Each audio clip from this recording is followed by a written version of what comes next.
Hey, history buffs. This module we're talking about Alexander the Great and the Hellenistic world. And I think John Green does a pretty great job of discussing Alexander the Great, so I'm going to talk a little bit more about what we call the Hellenistic Synthesis. As you know from Crash Course, Alexander died young, before he was able to cement his empire. So that was left to his successors, who battled themselves to control Alexander's conquests, and eventually settled into 3 reigning kingdoms. These kingdoms approached their territories by combining Persian rulership styles with Greek culture and language. So what we see are monarchs who have themselves worshipped as gods and take full autocratic power, but they combine that with Greek ideas of citizenship, belonging, military technique, and art and learning, which creates what we call the Hellenistic Synthesis, and that's where the synthesis comes in. So for example, in Ptolemaic Egypt, you have the city of Alexandria, one of the greatest cities in the world.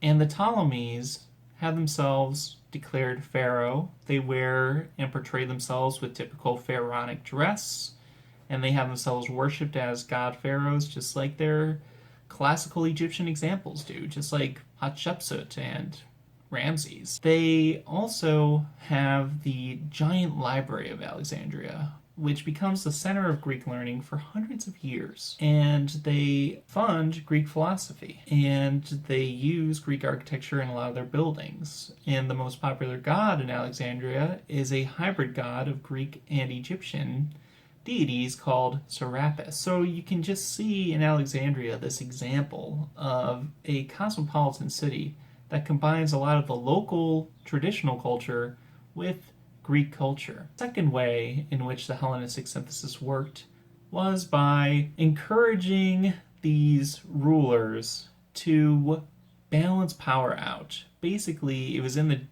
interest of each Hellenistic monarch to prop up the other Hellenistic monarchs and ensure that the rivals could not defeat each other, which created this odd international relationship where the 3 could combine forces to either prop up one or to prevent one from getting too powerful.